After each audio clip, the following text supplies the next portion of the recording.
of questioning to the student athletes. Yeah, I know what coaches are supposed to say right now, and we play. We were in the game for the most part, and they made a run at the end. But I'll tell you what, I'm going to say what I'm supposed to say because I really, really mean it. I'm proud of these kids.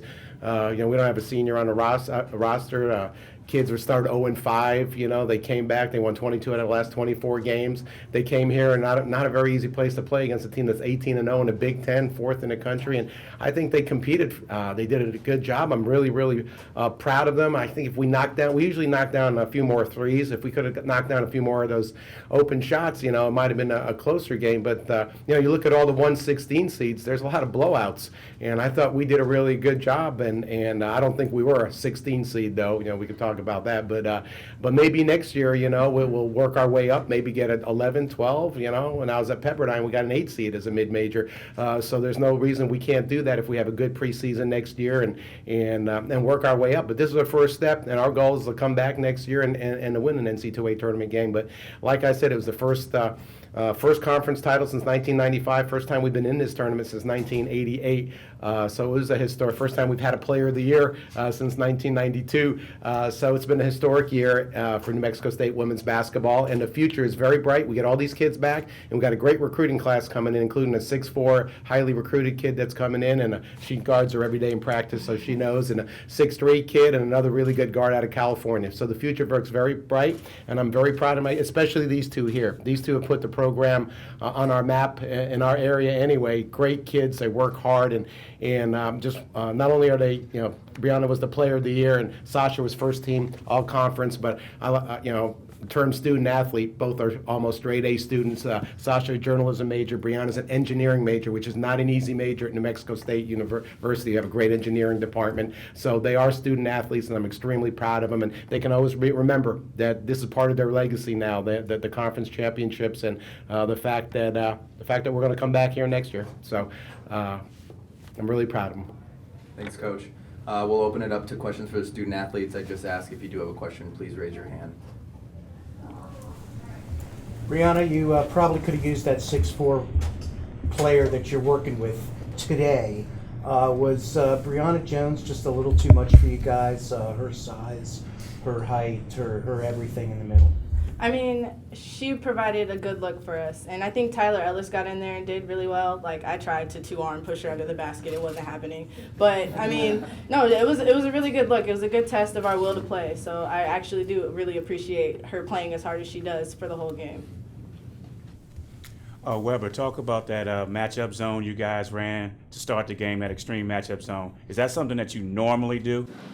Yeah, we just, stuck to what we're good at. We didn't make any major changes. We just focused on being physical. The physicality on their level is a lot different than ours. So, we just wanted to get the experience, and we had to play really physical the whole game. Like Brianna said, guarding someone like 42, that's a big test of our will to play. So we just had to keep doing what we do.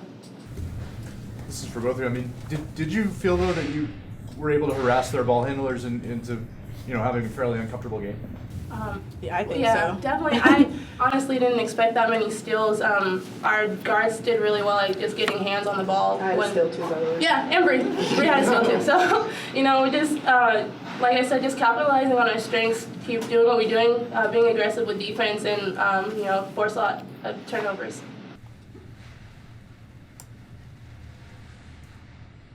Did you guys feel that they kind of neglected their big players in the first half, trying to get the ball down quickly and beat your matchup?